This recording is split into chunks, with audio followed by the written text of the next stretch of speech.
In the previous episode... How dare you lay your filthy hands on me without my permission? Hello everybody, welcome back to The Letter. In the previous episode, Luke ran into what is possibly the ghost and had a extremely long chat with them. Let's get into it. October 31st, Monday. Story update. I didn't get any sleep, not a single wink. I was so busy jumping at every shadow and worrying about waking with a knife in my chest. Or not waking at all, even when Hannah wakes. In spite of a mild fever and goes downstairs for breakfast, I stay in bed, thoughts of poisoned food running in my head. The rain that has started sometime during the night doesn't help the mood. Okay, maybe it helps just a little. The strange sunny weather has been nice and all, but for it to return as it should be feels like a good sign for things to come. Perhaps things will settle back to normal and the crazy drama that has gone on lately will die down. I would hate it to be caught unaware in this rain. I would hate to be caught unaware in this train. And with how it looks outside, it seems that the weather is making up for all the sunny days it's given us with the good old-fashioned downpour. The rhythmic pitter-patter of the rain fills in the early morning silence with a steady beat. Thank goodness I don't have to be anywhere in a hurry today. I would hate to be caught unaware in this rain. I swear I just said that. Wait, it just repeated itself. It does let up within the quarter of an hour, however. A day beginning with a cloudburst like this, locals usually take it as an immediate sign. Luxmorn's abysmal weather is back, likely for good. I hope they did a damn good job fixing this place because I'd rather not have to deal with leaky roofs. I don't like the idea that the realty did a horrid patch job with the place. Hannah technically paid millions for this place, but it had better live up to the price the realty company sold it for. Roof problems aside, she's going to be a definite downer about this as well. She hates the rain. Then again, who actually does? I like the rain. What sane person would like it when 9 out of 10 days consist of nothing but dark, drab, grey skies, piss water pouring from the heavens? And she was just starting to enjoy the sunlight. I will have to get up and... I'm sorry, it's sunny outside, that's what I was looking at. As in, like, in-game. I'll have to get up and about eventually, this is a given, but I'm not too keen on seeing or talking to Hannah before she leaves for the hospital. Or eventually, in a few days' time, this bloody house. Kylie wouldn't like it if she comes here only to find me in a bad mood. Few would dare rouse me from bed. Being able to keep their jobs is incentive enough. I trust they realize that now is not a good time to force me into anything. Maybe I can just get an hour or two of sleep before Suarez drops his brat off the mansion steps. If only. But as always, someone always has to be a buzzkill. Are you really going to stay in bed all day? What do you want? You must have been really rattled by what happened yesterday.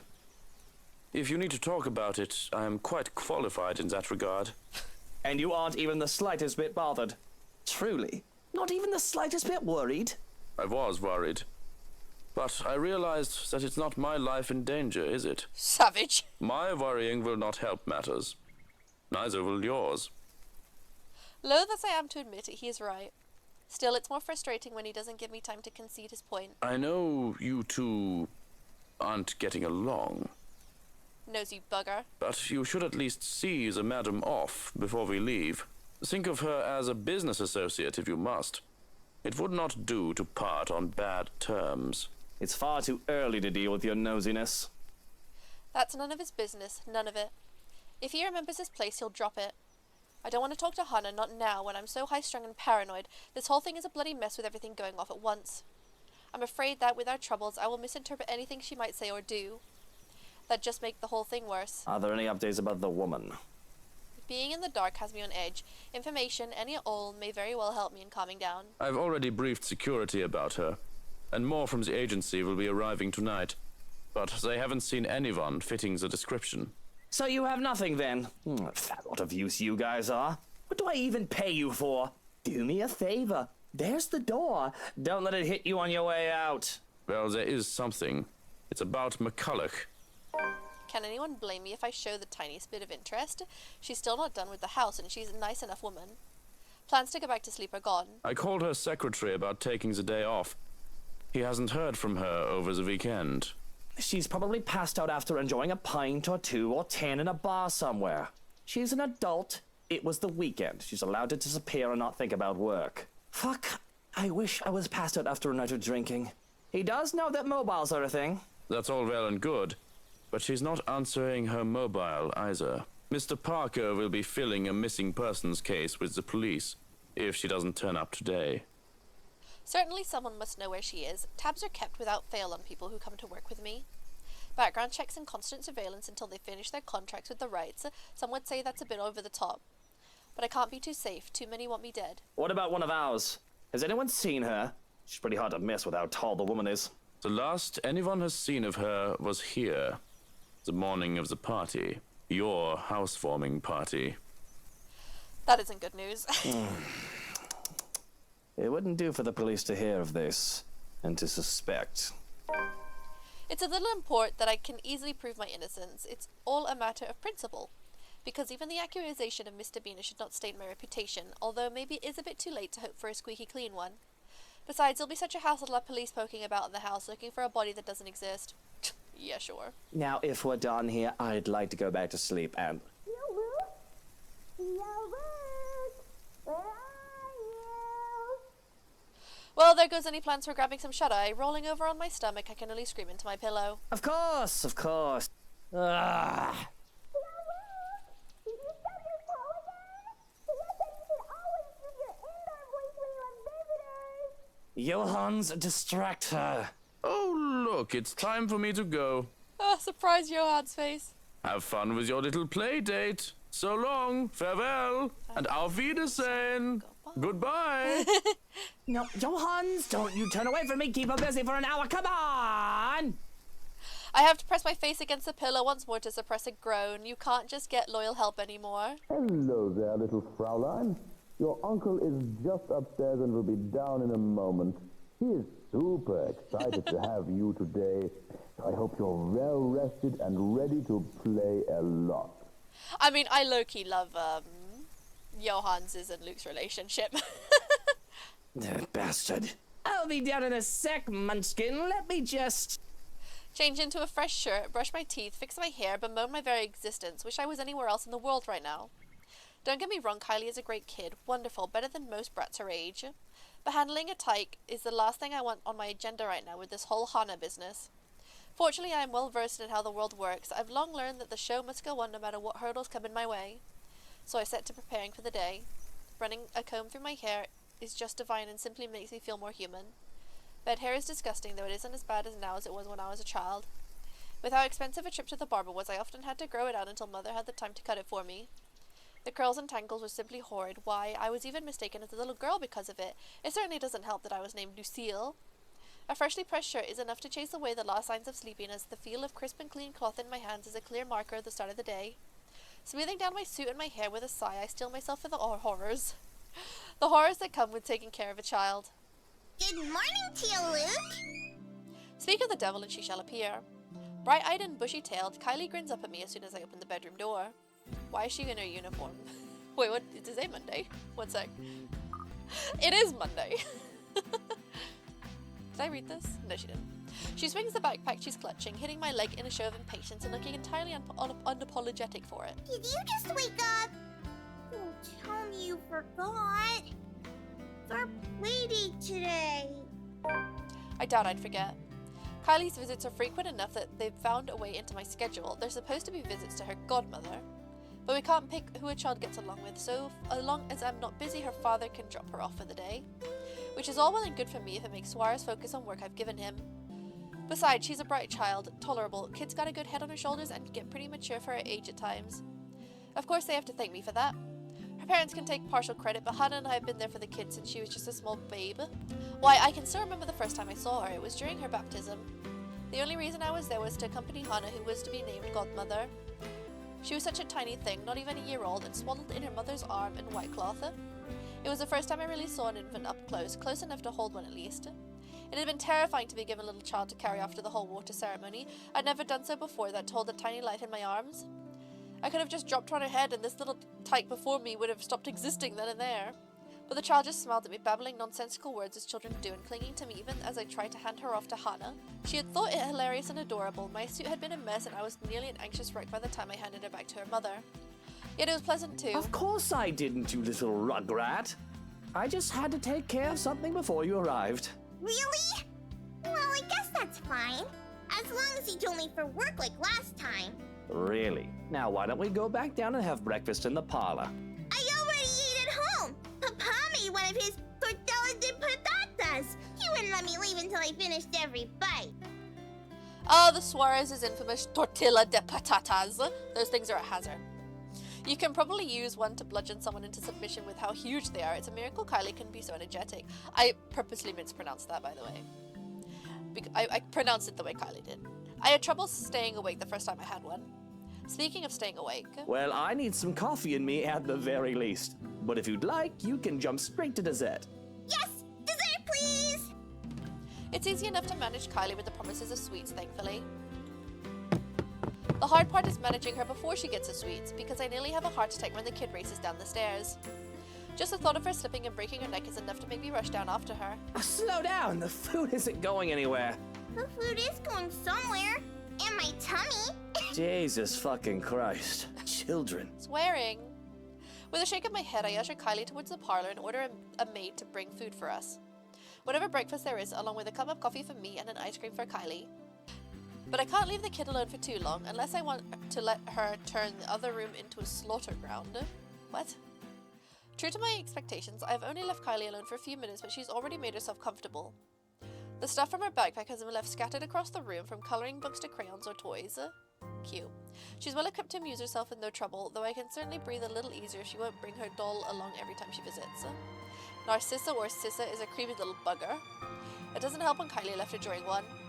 Finding the thing at the bottom of the stairs staring up at me at 3 o'clock in the fucking morning is a memory that won't be leaving me anytime soon. Even now it stares at me from where it's seated, I'm wholly tempted to just throw the thing into the fireplace and banish it from whence it came. I can buy her a pretty doll, a better doll. I will break it, find a way to get rid of it if it wasn't for Hannah, and only if Kylie isn't so attached to it. The thing is some antique doll she found for the brat's 6th birthday, one of a kind. My darling Hannah loves her so. And Kylie does try to be a good goddaughter, but she can't keep her interests long with the wife. It's not something that Hannah does wrong on her part. She does try so very, very hard. It's just that she doesn't quite know how to really handle children. She'd never been around other children when she was young, surrounded by protective adults who catered to her every whim and worried for her safety every minute.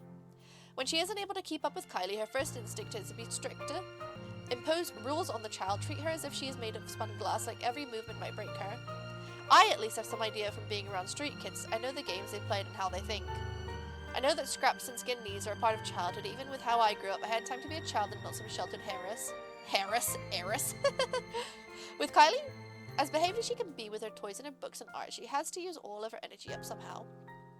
To run around the playground and make a mess in the mud, or even just fake wrestle for a short while, let her be the child when she wants, I'll say. If it becomes too much, just rub her with sweeps and ship her back to her papa, problem solved. Unfortunately, Hannah isn't quite up for those sort of things most of the time, thinking it'll spoil the child. It turns the whole playdate awkward every time. Taking the last seat left, I pluck one of her colouring books from the table to see it filled with dinosaurs. Not exactly what I'd expect to see for a little girl, but it doesn't hurt anyone. If she wants to play with dolls and cars or dolls with their cars, what do I care? She once put a doll's tutus on model cars even. Oh, this is a new one. The last one you had was filled with horses, wasn't it? Those were ponies, Tio. They're much cuter than horses. But we went to a dinosaur zoo, and it was awesome! Dinosaurs are my favorite. I have no idea what that is, but it must be something. I'm only familiar with the T-Rex myself.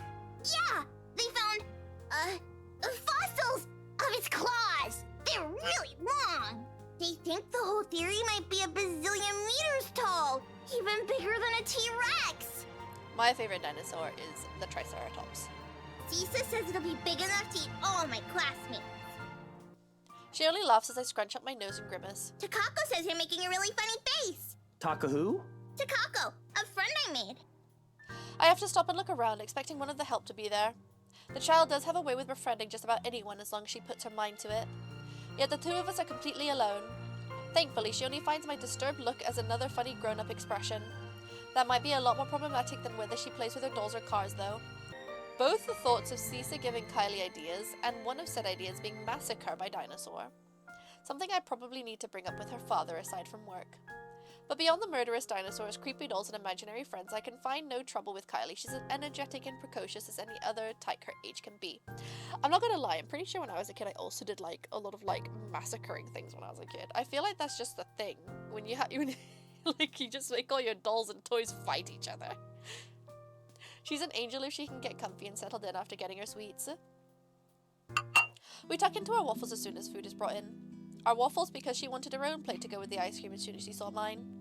A fresh blade of berries is brought in as well, which really goes great with the rest of this feast, as Kylie puts it.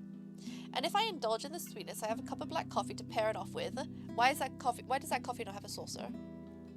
With our bellies full, Kylie grows content with just scribbling on a scrap of paper and calmly chatting about her week. She talks of her older brother Rowan and their parents, how they plan to go to the Loxland in Berkshire for the winter holidays. She talks of Miss Pink, and I have to shift my legs to become comfortable once more. The memory of my initial meeting with her is still fresh on my mind. She talks of the sad man in the park and of her new friend who likes to play hide and seek when she's not sniffing in the loo. Gross. That makes it sound like she's sniffing the toilets. When finally she finds nothing new to talk about, she goes back to her drawings. That'll change as soon as her stomach settles, of course, the calm before the storm. Because behaved as she is now, I can feel the curiosity just radiating off her. There's a restlessness buzzing under her skin and a question on the tip of her tongue, as they often are with children her age. But for now, I can take this piece with no complaint for however long it stays.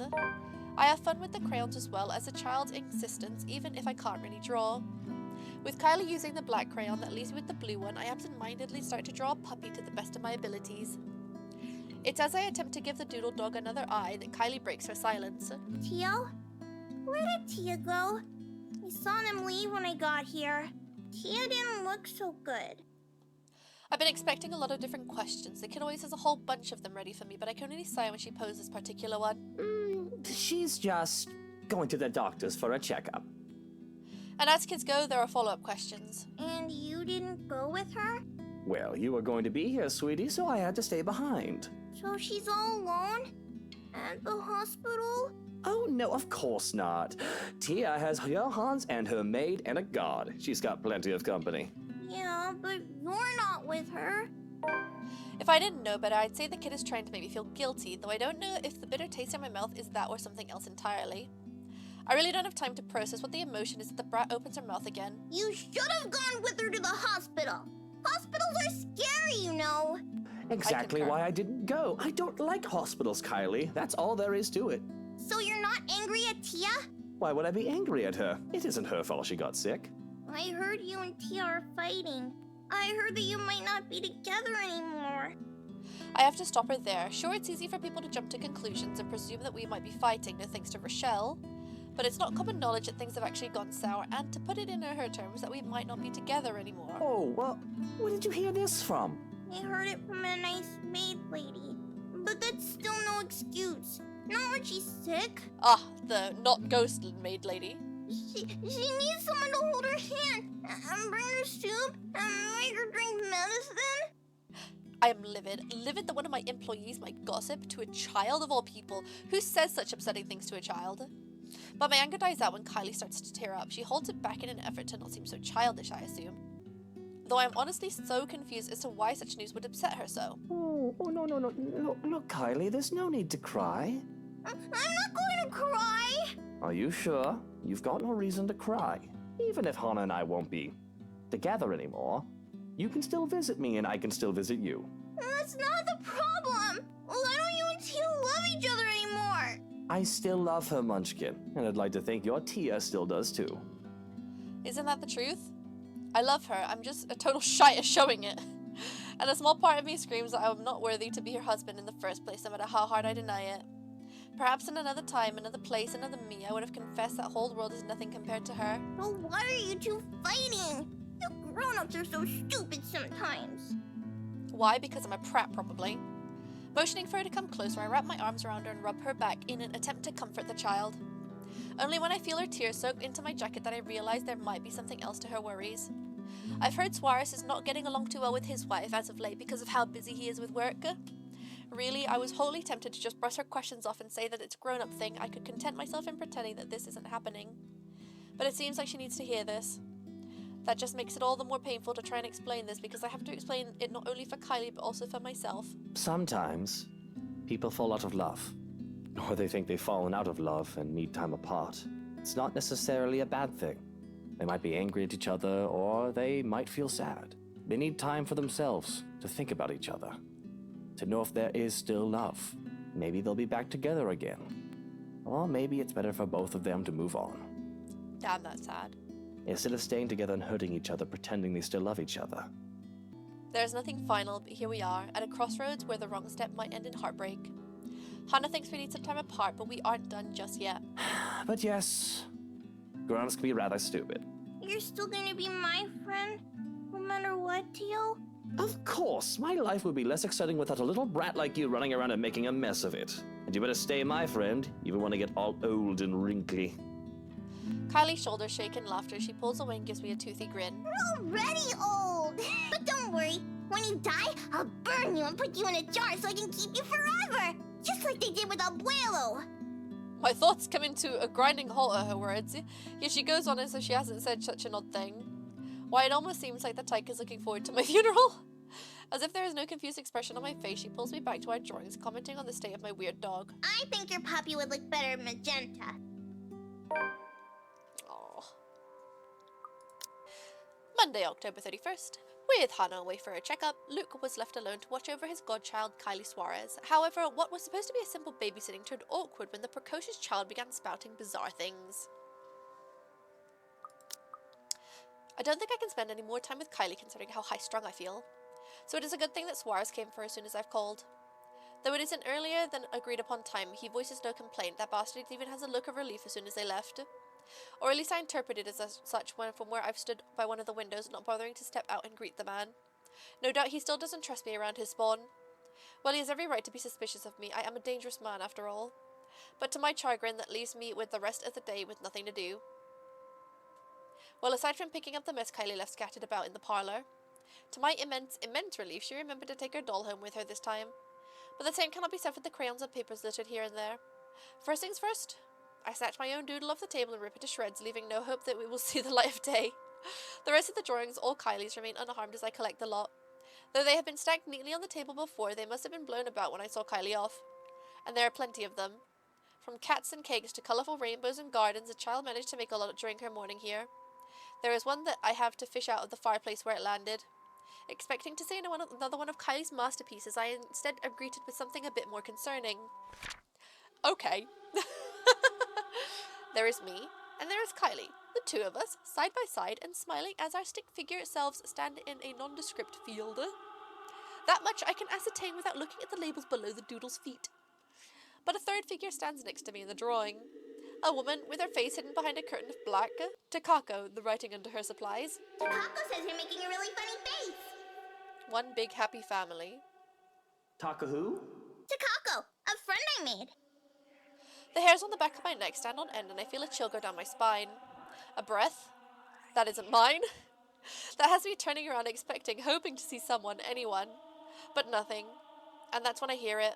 Laughter, sweet and merry laughter ringing from the ballroom. Thinking about it has my cheeks burning and my blood running hot as if I'm being mocked. As I stomp towards the door, I have to stop myself from shouting up a storm. I expect to see some of the help dallying about idle from their duties. Perhaps they thought they could slack off in their duties without the head butler around and with my preoccupation with Kylie. Well, they had another thing coming. But again, nothing. Nothing from what I can see with a cursory glance at the very least. I roam around looking for near impossible hiding places and still I am alone. Yet I can still hear the laughter, that accursed laughter echoing about in the room, in my head. Who's there? Show yourselves and show some respect to the master of the house! Cold uneasiness settles into my stomach when no one answers. I stumble on my own 2 feet, feeling a wave of nausea come from nowhere. I have to put a hand against the wall to stay upright when the world shifts and pain explodes from behind my eyes. It takes every ounce of my self-control not to heave then and there. The only thing my pride allowed me to do then is to close my eyes and attempt to alleviate some of the pain. Vague, unfamiliar images, dare I say memories not mine, flash in my head, unbidden and unwelcome. Like a strong hammer striking to the head, threatening to crack my skull and split it in two. Whatever emotions they hold are muted. I'm nothing but a spectator. Still, its weight feels palpable. Though it doesn't take long for these sensations to get into my head, through my eyes and my ears, it creeps and buzzes in the spaces between. One after another they come at me, an unending flood that threatens to sweep me away for what feels like an eternity. Each one a show of both joy and suffering for those who have called this their mansion, their home. Each new scene is like a hammer to the head, threatening to crack my skull. Wait, I just read that. Did I say that? I can feel every little emotion, the blurry images that present itself in my head. Why does this keep repeating the text? I feel a part of these, like I've lived through them, though I know that is not possible. All of their anger burns through me, that much is evident, but the pain more so. And above all of it, there are whispers. The voices calling, luring, until one image emerges in a vivid contrast with the others. When there's a shout of joy, my eyes snap open looking for the culprit. That's when the whole room just changes. Everything is the same, yet everything isn't. In living memory, there are people everywhere laughing and dancing. I should be concerned about them, but my mind finds it easy to dismiss them as they fade in and out of nothingness. Instead, I find my concentration drawn to a man and a woman, though one can only call them a lord and lady going by their clothes. And oh, just to see how happy the couple look. Through the man's eyes are eerily blank, like he's not at all there. His face is familiar, though. In fact, they both are, but I can't quite place why. The two make for a pretty picture as they dance in the center of the ballroom. Even the phantom crowd's attention stay on them. It reminds me so much of Hana and I during the early days of our marriage, the honeymoon years they call it. We were happy then there, all smiles and her sunshine, even with the normal dreary weather. Younger, we had a lot less to worry about, or at least the thought that way. I wished we could go on that way even with all that I did and had to do. But life has a way of catching up. There was a work that had to be done. Although we had to stay the loving, perfect couple in public, I could not afford to look so weak. To appear tied down to someone else, to those who knew who I really am, I had to harden my heart when I have business, but it hadn't always been so easy just to switch that part of me on and off. That was worded really weirdly. I should be concerned about their intrusion too. Ask in bloody hell they are doing in my house, throwing a party as if they own the place. Ask myself how the fuck I didn't notice what was going on before when the parlor and the foyer are both only a few doors away. There's a horrid feeling of envy. And though I have long accepted that I am a jealous person by nature, I have never felt such a strong feeling of envy as I have now. They were happy with each other, these people, but Hana and I, envy turned into anger. Anger for something I could not have. But I have a feeling that yelling and screaming at them won't do much of anything anyway. None of the others have given me notice. I realize this might not even be real. It dawns on me that these two are the people from the paintings, the ones all over the mansion. Which makes sense. I don't think I'm imaginative enough to make all of this up on my own. I'm just going to turn it down a little bit. Okay. This must be a dream. Or a really horrid high. Just then I can feel eyes on me as I contemplate the absurdity of the situation, yet I find difficulty in trying to tear my eyes away from the two dancing. I manage, and I regret looking away. Ooh. The woman from the garden stands beside me. I can hear her rattling breath, menacing and chilling. Everything in me screams to run, but something pins me to the spot just as she looks at me, watching and waiting. The clamor of their voices fill the ballroom. Although they say such welcoming words, I do not feel comforted by the madness I'm experiencing. Their joyous voices turn sinister and foreboding to my ears.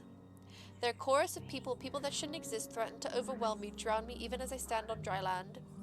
The music still plays as the Phantom Quartet continues while I stand there, vulnerable and afraid, but the dance has already ended. And I'm afraid that I might just be tonight's entertainment. Attention is all too well and good until bullocks like this go down. These phantom people watch me, thousands of eyes scrutinizing, though they cheer for my return, cajole me to dance and join in the merriment. There are eager hands all over, pulling me in every direction, but they do not move me enough to remain me from the woman's gaze. Listen. Can you not hear them as they welcome you home? Your kind. Our kind. You're one of us, my love. We are bonded by the blood we share. If I thought the voices were overflowing before, it's nothing compared to how they are now. Overwhelming, sorry. Their voices are loud, speaking in unison and echoing ever on in the spaces of my head. They welcome me back as if I've always belonged, as if I was meant to be here in the first place.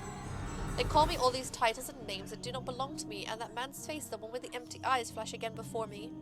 Once fleetingly, like a new memory having burned itself in my mind. I have to struggle for air when I come back to myself after. I'm not. This isn't... The welcomes turn into screams at my protest, pained and desperate pleas for my help, telling me that it is my duty to stay. Telling me that I belong among them, to them. Gentle touches turn near threatening, and the warning scratches in the baring teeth by predators before they truly maim someone. Maim. My mouth goes dry as I struggle to speak some sense into this hallucinatory madness, but I don't get a chance as I drown out my voice. Our Lord.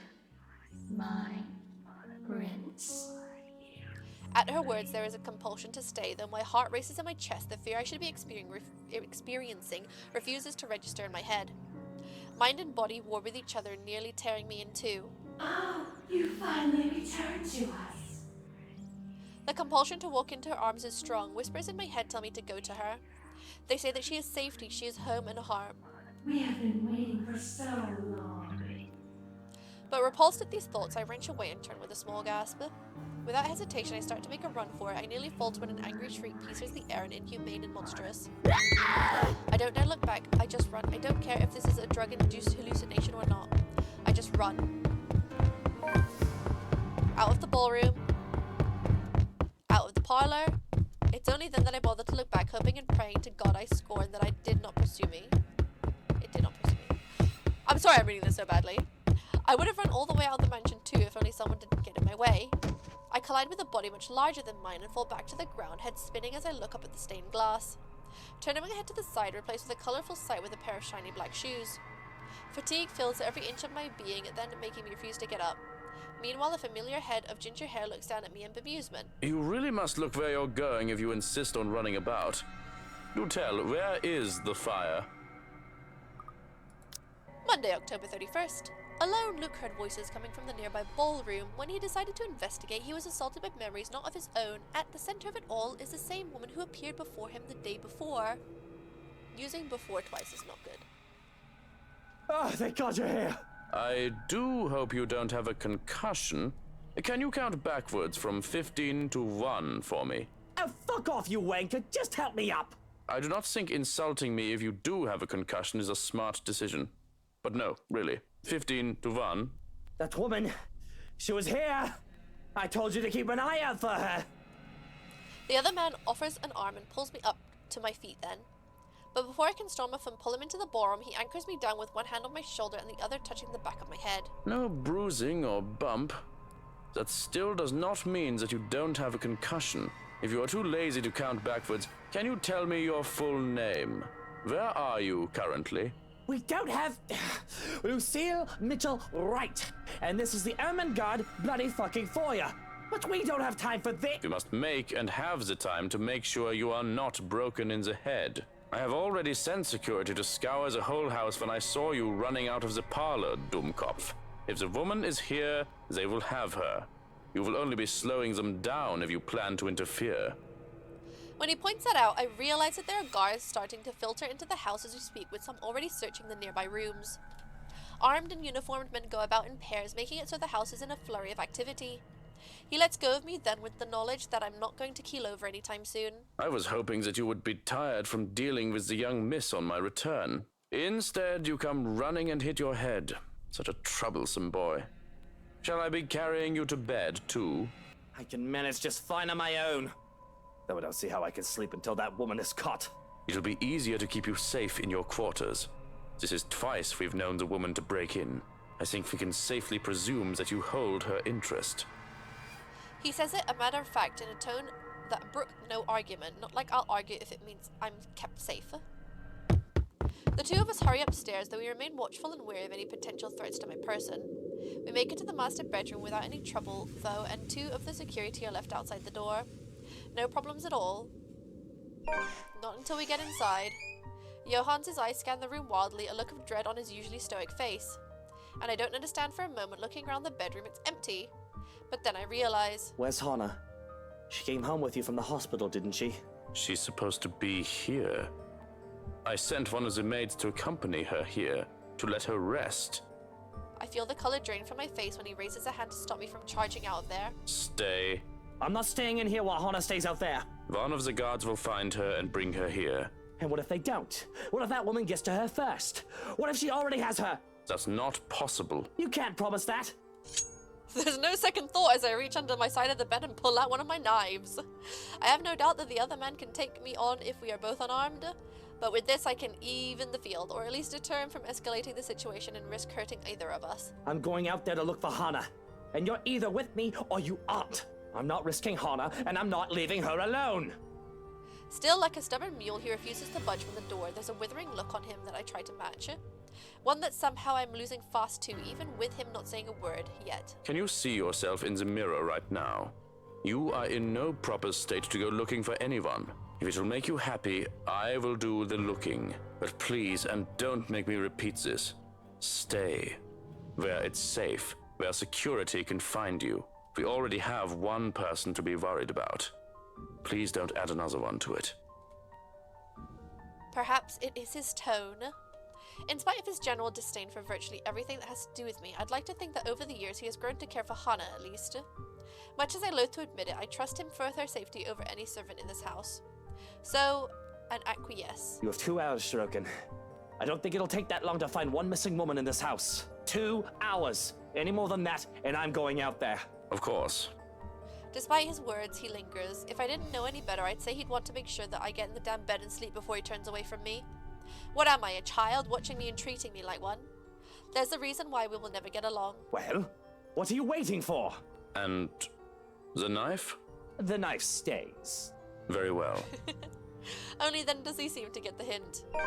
With a nod he leaves, locks and closes the door behind him. Ooh. Monday, October 31st. Bumping into Luke after his flight from the ballroom, Johannes quickly ushered the paranoid man to his room while the house's security looked for the trespasser, only to be greeted by a room devoid of Hana, who was supposed to have arrived with the butler. For a moment I still hear his voice while he gives the guards outside firm instructions, then a hush as soon as he departs and his footsteps fade away. One that doesn't quite last. As quickly as the silence settles, lightning flashes across the sky, followed immediately by a loud boom of thunder. And that wanker strikes so dangerously close that I can feel the electricity in the air. The power goes out not a second later, and I feel as if I'm being mocked by whatever greater power there is. All is deathly still for a moment, but soon the rain starts once again. Far heavier than the light drizzle from the morning, its pitter-patter hitting hard against his place's roof. Despite the noise, I find myself drawn to my bed, exhausted, hoping for a little nap. I'm safe here. Hana will be safe too. Shrocken will find her, and when I wake, she'll be here. It does not take long. Once my head hits the pillow, in a matter of minutes, darkness claims me, bringing with it laughters and whispers of a twisted love from a time long ago. Who are you? Stay away! Sweet dreams, my love. It'll be over soon. Did she just kill the guards?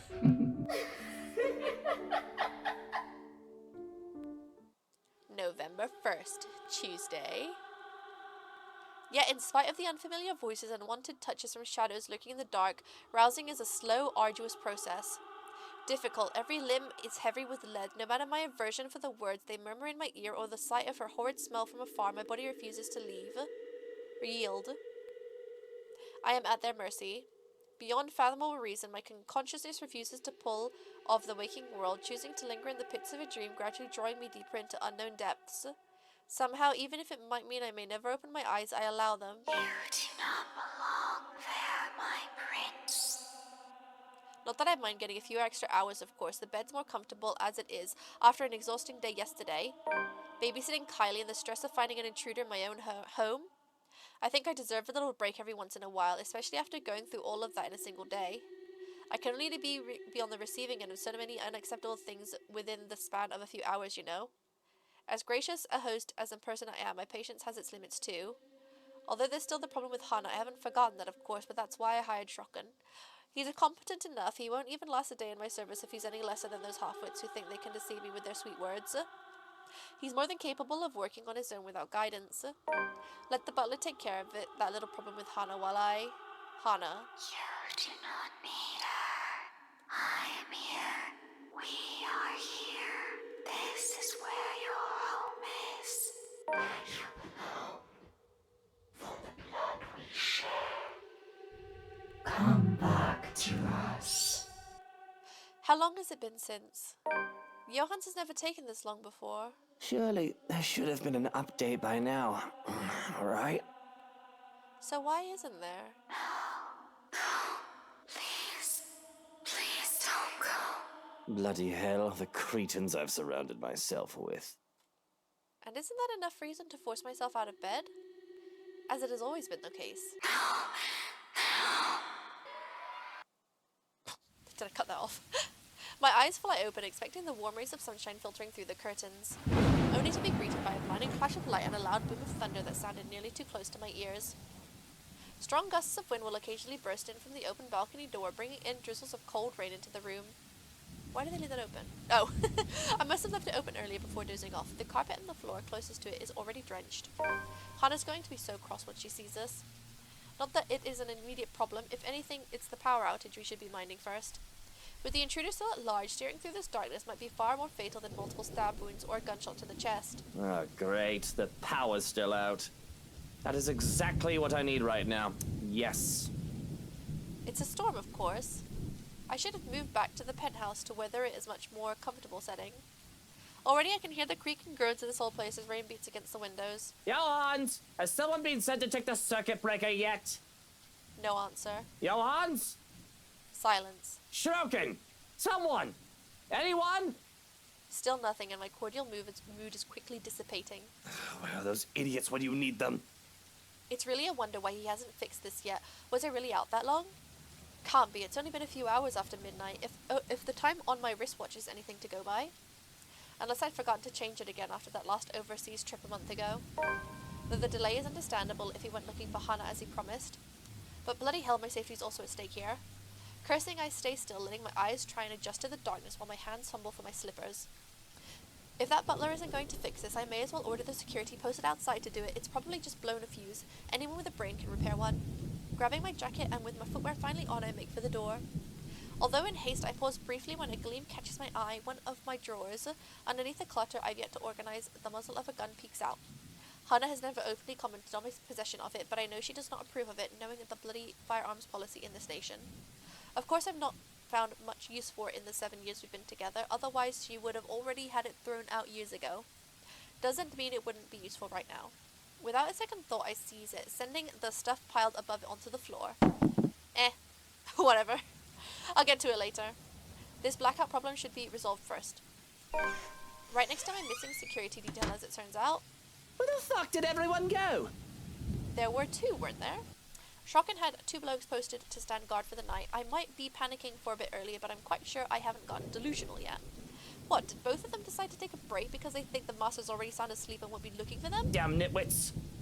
I know assassinations happen very rarely these days, and even less in a peaceful city like Luxborn, but bollocks! There's been a woman going in and out of this place uninvited who may or may not want to put a knife in my back. Isn't that enough reason to stay on alert? I'm fairly certain Shrocken won't just enlist their help just for the power outage, only to leave me unprotected. We have a difficult friendship, so to speak, but I doubt that man is an opportunist. I'm holding the lives of his family in my hands, after all. He knows what I'm capable of doing. He's not stupid enough to do anything that will endanger them and save only himself. Wait. Is he holding Johan's family hostage? Wait, what?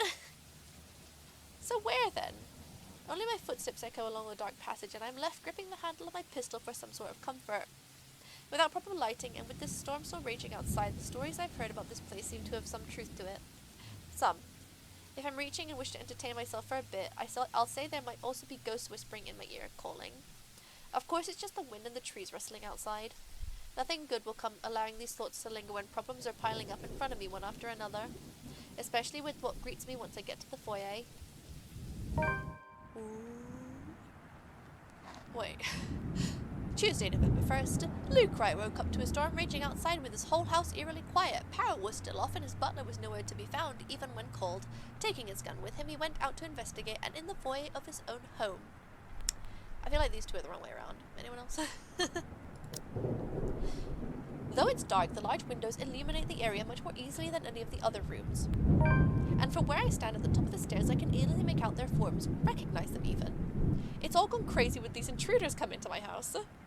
I'm no stranger to a cop playing dirty. The smart ones know that neither life nor criminals are going to play fair. And if one of this wog's sort is in on this, I'm not surprised too. But Lily, the estate agent, she doesn't seem the sort. And Daisy too, what will Kylie think of her? Miss Pink if the pork tyke finds out about this. Not to mention Mint, Hannah trusted her. I trusted her to be professional at the very least, for fuck's sake. To top it all off, they all have the nerve to look surprised when I announce my presence. Well, what have we here? If I were any less sober, I'd say this is the beginning of a joke. Bloody trespassers, what is wrong with these people? Did they really think I'll be fine with them walking into my home like this? What are they even doing in here? If I didn't know any better, they might also be behind Hannah's disappearance. That's right, my love. They must have a motive. Make them pay. And it better be a good one. For all the wrong they've done to us. Or a bullet to the head is the least of all of them will deserve. Let's see. A photographer, a high school teacher, a real estate agent, an interior designer walk into a mansion. Thunder crackles once again, cutting me off. This time it sounds hit close enough that it nearly feels as if the window and the ground itself are rumbling. All is deathly still for a moment. I don't let it stop me, however, as I slowly make my way towards them, taking one careful step at a time, relishing the expression of fear in their eyes. I suppose there's something ominous in this setting with the heavy rain outside and the lack of light here. I kind of like it, to be honest. Add something to the atmosphere. I suppose I must look like the villain now. But short of me getting close to them, a noise to my left distracts me, briefly halting my movements while curiosity takes over every murmurs in my head. And it's a good thing, perhaps, that I did, because as soon as I look up, I see him. Another trespasser. Great. Just as he's about to jump down from the furniture that had somehow ended up piled and blocking the door to the parlor. What happened there? Did he really think it's alright to do that in another person's house? Loud. Teach him, my lord. Put him in his place. My hand's already moving before any rationale can stop me, fingers firm at my gun when I finally release his safety from it and take aim. Not at him, but at his friends. They are his, aren't they? Why else would they be here together? Doesn't matter, he won't let the people he cares about be harmed. My finger is on the trigger, more than itching to shoot, but I hold back. Sure, I could have simply taken aim at him. But more than seeing him bleed, I want to see the expression on his face once he realizes everything he's doing is futile. He's trapped. Lives are in my hand. His life is in my hand. Had I known there would be a party in my own home tonight, I would have opened a bloody bottle or two. People these days, in my own home. Can you believe it?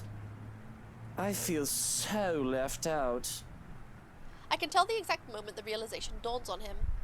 A short second of his body freezing and blood draining from his face as soon as his feet hit the floor and he looks up. He's already a prey trapped by his own recklessness. Pathetic. And really, Daisy, even you, what would Kylie say? Luke, this isn't what you're thinking. You have to listen to us. There's something going on here. Well, obviously, why else would people be trespassing in my home? What about little Lily over there, then? What's your excuse? Checking back if your clients are doing okay? Is that it? Is this what this is? Oh, we're doing good, by the way. Sir, please. Oh, please, what? Becca's right, sir. We need to get out of this place. You need to leave. Tut, not a good enough excuse, darling. You people are the ones who need to get out of my sight. Don't worry, I might consider pressing lighter charges for the woman. Can't say the same for the rest of you. But really now, I swear the people of this city need to be taught the meaning of privacy. This is how you want to start the week. Why don't we just go with a bloody massacre if we want to surprise people in their homes, huh? It's just a passing remark, of course. I'm not stupid enough to do something that'll bring negative attention to myself. Reputation and all that, I just can't risk it. The thought of having dead bodies here, ones that I'm not even responsible for, they're the ones who trespassed. It's already quite too much. It'll literally be overkill, especially for someone like me. Nevertheless, joke or not, Feathers wastes no time enjoying his own gun at the slight wave of my own. Even if he knows it's already too late. I can't remember. I really hope this is the good path I chose. I can't remember which one I loaded. Still, he glares at me. Still, he fights back. Now, Feathers. Manners. You're in no position to be pointing that gun at people. There's no desperation in him like I'm hoping, just an annoyance flickering shortly before being hidden underneath a challenge. The likes of him are the kind of people I hate the most. Even with their failures already glaring down at them, mocking every worthless move they make, they have the impudence to stare people in the eye. Why don't you put yours down first, and then we'll talk about manners. Oh, he talks back. The gall! You know, your kind pisses me off so much. Annoying most of the time, like a damn pest you can't get rid of. But to some degree it is commendable. I'll give him that after all. We're almost the same in that regard. Almost. I'm still the better person, of course. He told me to put the gun down, but I see no reason why I should. I'm a homeowner, in defense of my own home. I have the right to, I'd like to think. Questionable permit of firearms aside. It's not like I wanted this. But I'm already high-strung and their presence does not help. Bloody peasants. I can never seem to figure out how their minds fully work. Take this one for example. Despite the pride brimming in him, how he matches my glare with one of his own, he simply lowers his pistol after a long second not in surrender. The tense set in his shoulders tells me as much, but the closest he can get to lowering his own ego in favor of something I can't quite place. Interesting. Okay, good ending. Gotta admit, I'm almost disappointed. As you should be, my lord. I almost read that. As you should be, my lord. I've expected him to hold until one of us shoots the other. Can't say it'll be more exciting that way. A bullet inside any part of my body isn't something I'd like to have on a bad day like today, or any other day for that matter. But it'll surely be predictable to him.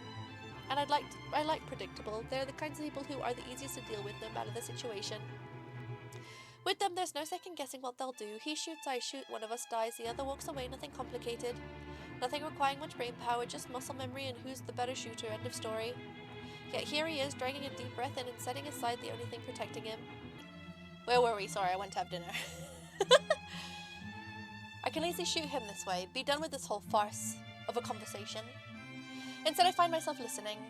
A concession for a person who, in another life, would have also become the person I am today had his circumstances allowed it. Ash thought the same thing. Damn shame. We might have gotten along. Listen, right. I need you to. But alas, You broke into my house, and somehow, you expect me to listen like a good little boy. Are you a bit touched in the head, Feathers? I'm not the one breaking laws here. Look here, fucker. If I wanted you dead, I could have done it so many times already. In fact, I can easily shoot you down right here, right now, and you won't be able to do a damn thing, even with that gun. a meeting of two prideful blokes will never go well, whatever lifetime it is. And I can only laugh at his audacity, his lack of shame and fear, even facing the business end of my pistol. You know what I'm thinking right now? In another lifetime, we would have probably gotten along well. The best truth I can offer him, not many people, those who have slighted me in particular, live this long to see it. And he should be grateful. You're already gracious enough, allowing him to stand in your presence like this. Yes, especially when he has a lot to answer. Preferably right now, because as generous as I've been so far, my patience has its limit, my amusement can only last for so long. In 2 steps, I'm standing in front of him, grabbing him by the collar and resting the cold muzzle of the eagle against his temple. Ashton! Luke, no! Hey, now you two, I'm sure we can all talk about this first. He'll end up pretty he'll end up a pretty smear on the wall this close. Teach this loud a lesson. What is it that you people really want with me? This is the second time this week, and I'm really getting weary of this little game. Did the NCA send you to apprehend me? Or has somebody paid you off to kill me? Which one is it, Feathers? Mind you, my arm's getting tired. Better answer quick if you don't want to beat the business end of this gun. And he knows it. Of course he does. Hitman or not, he has been trained, judging purely from his stance. But not many bother to be as cautious as him. One glimpse at my handgun safety earlier is all it took for him to see I mean business. Similar. Too similar. We're too alike in so many little funny ways. Meh. Down to the fact that he doesn't even flinch no matter how heavy the threats in my words are. Even knowing how one flick of my finger on the trick will be enough to end his sorry life, he should have caved in by now, started begging like so many others before him. Instead he throws more vitriol, adds more kindling to a fire already burning. I'm not with NCA. I'm just here to help. There's something else in this house, and we're all in danger. You have to believe me, right? You need to let us go. You need to get out of here before it's too late. If you want to keep your sorry ass alive, you'll listen to people with more brain cells than you. Igniting it further that I can't help but return it to him with equal fervor. We don't need him. We don't need him, my love. Why, you insolent! We both decide to move in that moment, both our bodies tensing, each of us racing to get ahead of the other. However, before we can even get a head start, a voice unexpectedly rings above the chaos about to ensue. I'm sorry, how is Ash holding that gun? Shouldn't his thumb be on the other side? Help me. Please. Wouldn't it be so funny to end the episode here? I've always been cautious and careful, cutting off troubles in heads before things can escalate if I'm able. That's why I deal with the likes of Harvey, Suarez, and Johans. For all who we are, for all the enemies the likes of us can make, such thing has never happened before because I do everything to make sure it doesn't happen. So to see Hana in danger, I don't quite know how to feel or what to do. Of all the times for there to be a hostage situation, if this is even one, why now? Good fucking god, what is going on here? Help me. Please. Please make it stop. I think death would be preferable. If my sense of self-preservation was shot to high hell, it would deprive me of choice and of responsibility in the matter. and I don't want to think about how fast my heart beats so that I hardly hear anything other than my own heartbeat and her pleading. Please, they're in my head. Screaming. It hurts so much. What do I do? What can one do against someone holding your life in their hands? With a woman that looks more monster than man? When her expression turns into one of amusement and her horrific laughter fills the air, I'm torn apart. This is my fault, isn't it? Hana is in danger because of me. Everybody I love always ends up hurt or worse, and even when I choose to let her go, she's no exception. Hana's unbroken begging makes it all much more painful because I still love Hana, I really do. But will I really endanger myself for a woman who might not love me back anymore? Oof. Still, something in me dies a little when that woman laughs as if this is all some sick joke. Her smile taunts me, filling my head with laughter and rage until I can barely think over the cacophony in my head. And the way the woman looks at me, it's as if she's watching, waiting for my next move. Please. Someone. Anyone. Help me. This is crazy. And I don't know what I should do. I know for a fact that one shouldn't aggravate a hostage taker. There is no winning an argument with someone who holds a life easily taken. But I need to do something, right? My decision is taken from me, however. Why? Why are you doing this? And look at you, smiling like this is a funny joke. Yeah, Zach. Don't you dare lay a hand on that woman. She didn't do anything to you to deserve this, did she? To see the great black man like this is perhaps the most terrifying I've seen him. What little anger he is capable of feeling is clear on his face, lighting his soft and kind features. He would certainly be a fright had the woman not possessed such a monstrous countenance that he cannot rival. There's a tired look in the man's eyes, contrary to the rest of his heated look. Clearly this is a man who rarely is angered and disliked being so. I have no doubts that it would take great effort for him to be anything other than pleasant. He's clearly aggravated and he turns an accusatory glare at me. Are you really just gonna stand there? Really? Come on, man, she's your wife! Oh, what the bloody hell do you expect me to do? Well, you're doing a whole lot of nothing. I expected more from you at least. This ain't right! And maybe doing nothing is the best course of action here. Have you ever thought about that? Maybe, just maybe, I need time to think. Did you even stop to think that confronting her might make things worse? This isn't some bloody action filled where me charging in is going to save anyone. One stupid move from any of us, and Hana might be dead because of it. He grits his teeth and has nothing to refute my point. It's obvious he's not happy about how right I am, and frankly, I don't like it either. The woman doesn't look armed, but that does not mean she's not dangerous. If anything, the fact that she's this confident, this unperturbed, while being barehanded is a testament to itself. Either she's well prepared or she's just that crazy. And it's one thing to work with hostage takers and another thing entirely to work with the criminally insane. A hush settles over the room as she speaks up. Her voice is but a whisper and deathly slow, and I'm hard-pressed to hear it over the pounding of my heart in my ears.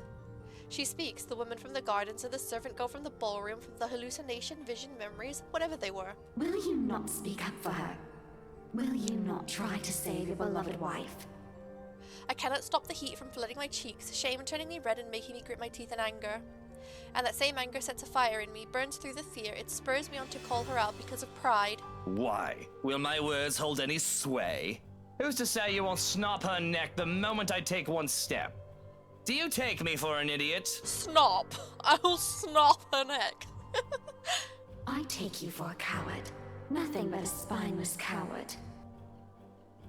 It seems like she's found what she's looking for, and that she has no further use for Hana. A hand on Hana's back sends her falling down the stairs. She's nothing but a ragdoll thrown away because she's lost interest with her like a child with an old toy. I'm frozen in place, but still, he catches her and that sends the two of them sprawling at the foot of the stairs. And I have to stop myself from lashing out how closely he holds Hana to him. It can easily be interpreted as a lover's embrace, and it does not help that I had the fleeting thought that she was cheating on me with him. I mean, I was kind of trying to make that happen, which is my bad. But I let it go as this is not the best time, even for my dramatics, and because he did protect her from what could have easily been a dangerous fall. The anger and frustration from his expression bleeds out until he's all soft edges and a smile once more. He smiles up at Hana, that doesn't look platonic to my eyes, and suppresses a groan. Ugh! I was not expecting that. She didn't hurt you, did she, Hana? And the way she smiles back at him just makes me feel jealous, though I don't know who wouldn't be. Anyone would be lucky if Hana ever so much as looks their way while she does with the steel now. If this were any other situation, this would be the straw on the camel's back, where I'd wrench Hana off from him and make my fists do the talking. Oh no, I'm fine, Zachary. And you? Are you alright? I wasn't too heavy, was I? I'm guessing if Hana and Luke's relationship was better, this would be him instead, which is my fault again. But if Hana doesn't wish to be with me anymore, perhaps she will easily find happiness with someone else, even if that someone else is him. He helps her to her feet like a proper gentleman, and I suppose he's fine enough if Hana would ever want him. I don't think anyone would ever be truly worthy of her, but if he is what she wants, who am I to say otherwise once it's all said and done? Yeah, you're heavy. I'm a bit worried you would have crushed my ribs, but, I'm well padded. Hana laughs, out of breath, and she smiles at me, though that disappears just as quick as it had appeared. We aren't quite out of the woods yet, and she hasn't forgiven what I did, or rather what I failed to do.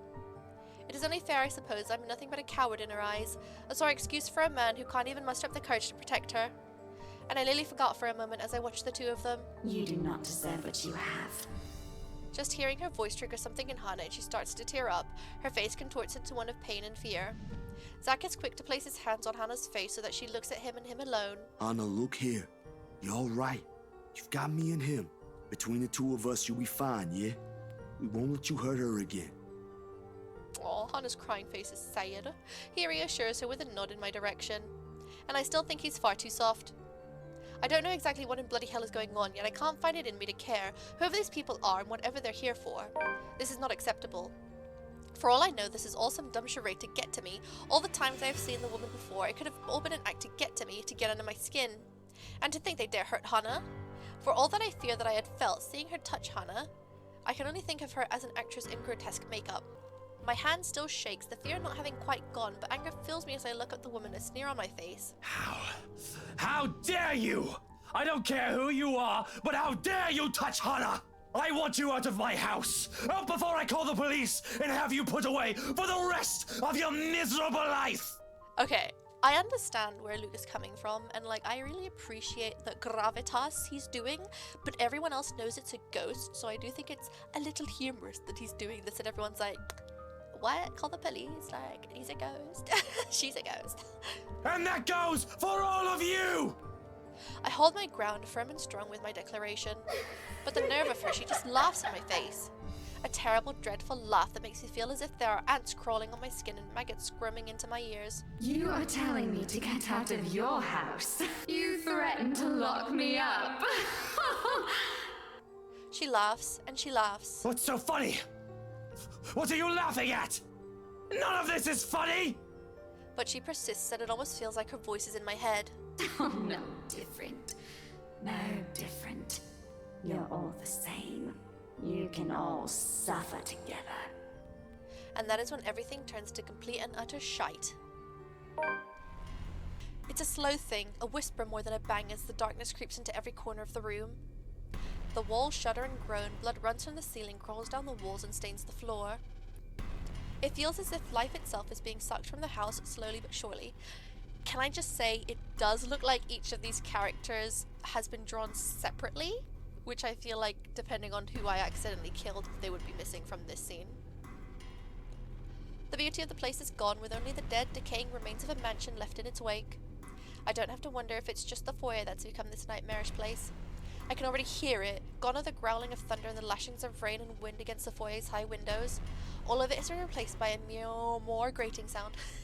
A cacophony of voices from nowhere and everywhere, echoing throughout the now horrid walls, voices that neither belong to us nor the people who live here. What's going on? Help! Please! All throughout the house, shouts of alarm and surprise ring out, a mirror to the horror creeping up in each of us. Who wouldn't be shocked? This is insane. Even Daisy, feisty woman that she is, trembles at the sight of it, clinging desperately to Lily while Steel and Feather stand protectively in front of the two. Brave of them, I have to admit it, to put themselves in the front line like that. Though it doesn't necessarily mean they don't feel the same fear as the rest of us. Something I don't blame them for. There seems to be no end in sight to this insanity. If anything, this only feels like it's the beginning of the end. Help me! Oh my god! Please, somebody! Anybody! Who are you? Stay away! No. Stay away. Stay away. Their screams fill the mansion. She laughs all the while, a harsh, agonizing sound that goes on for what feels like forever. Until there is nothing but silence, her horrid smile and pale hands reaching out to me. Calling, beckoning, pleading.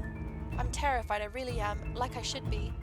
But I have never been one to truly stay afraid. I've long learned that fear will not get me anywhere. Cowering in a corner doesn't keep me safe, and it will not keep me alive, and not like rage does. I've learned to use this burning hate inside of me to survive. There's no difference now. Stay away from me! Why do you wish to leave? This is where you belong, my lord. Remember the blood we share? This is your home. Are they related? Don't you remember? You promised to return, to stay, together with me, with us, with people no different from you. What is she talking about, Luke? What does she mean? Don't listen to her, she lies. I promised no such thing to anyone. Hannah, you're the one who bought this house. How should I know what she's babbling about? I never even wanted to be here in the first place. A terrible case of mistaken identity, that must be it, I'm quite sure of it. I don't know this woman, this monster. Why would I say that to someone like her?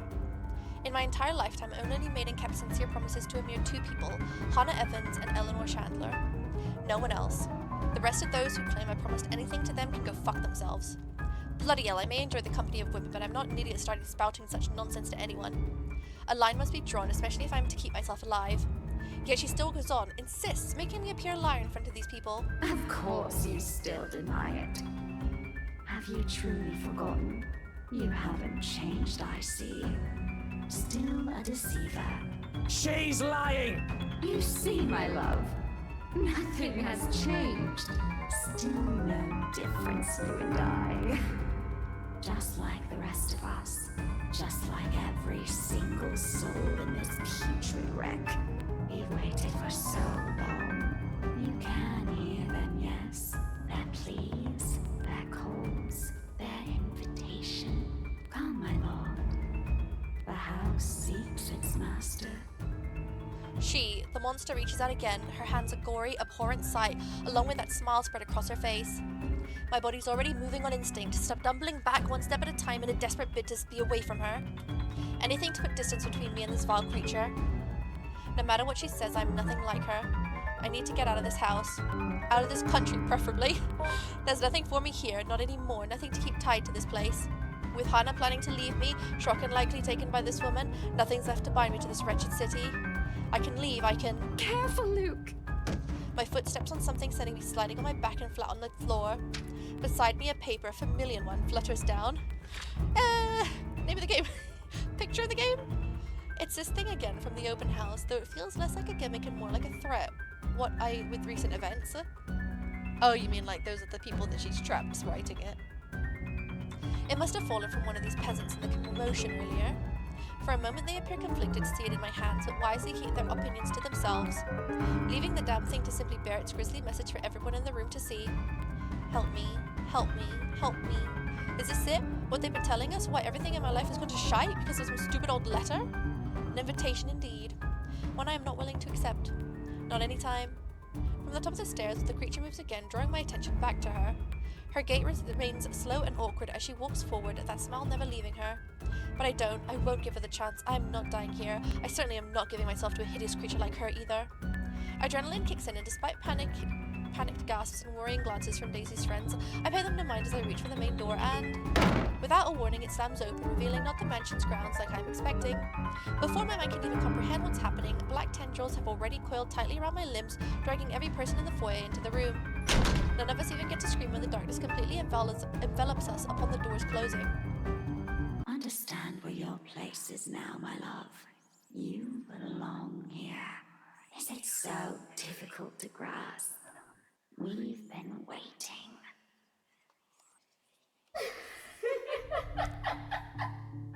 There's a moment of panic when the feeling of the tendrils around my limbs finally dissipates. As soon as my eyes adjust to the darkness of the room and I'm on my feet, I'm reaching for my knife and holding it out, watching, waiting for every movement. Using it as a way to put distance between me and those peasants. Who knows what they'll do now? We're all desperate to get out of this house. There's only 7 of us in this room, 4 of them, friends at that. I cannot trust these people not to turn on me. What happened to Johans? Bloody hell, even Hannah's giving me the same looks as them now. Though Mint has already gone loon, crouched in a corner and muttering to herself, you can't really say anyone's safe from her. If anything, she's the one I should watch out for. I cannot trust anyone. Not anymore.